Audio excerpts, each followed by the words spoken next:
possibilité de salaire. C'est un beau spectacle. Personne dans le...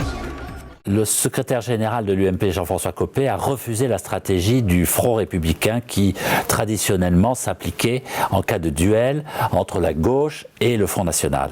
Alors, c'est une décision qui a été prise avant le premier tour et qui, évidemment, maintenant est remise en cause parce qu'on le voit bien, il y a énormément de cas où la droite républicaine est éliminée.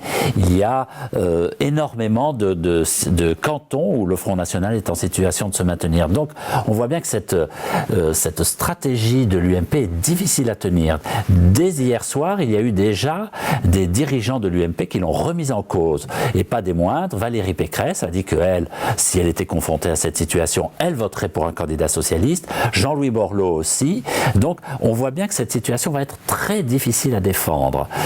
Alors, les partisans de Nicolas Sarkozy et Jean-François Copé vont la défendre eux-mêmes, mais on voit bien que la frange centriste, la frange modérée de l'UMP n'est pas du tout d'accord et peut-être que ça peut donner aussi des arguments à Jean-Louis Borloo pour imposer sa candidature à la présidentielle de 2012. Et puis aujourd'hui, je pense que les députés UMP doivent être en train de regarder le score dans leur circonscription, parce qu'il y a énormément d'endroits dans le Nord, dans le Pas-de-Calais, dans le Languedoc-Roussillon, dans les Pyrénées-Orientales et dans l'Hérault par exemple, où la droite républicaine est complètement éliminée du deuxième tour, et en 2012, eh bien ça va compter.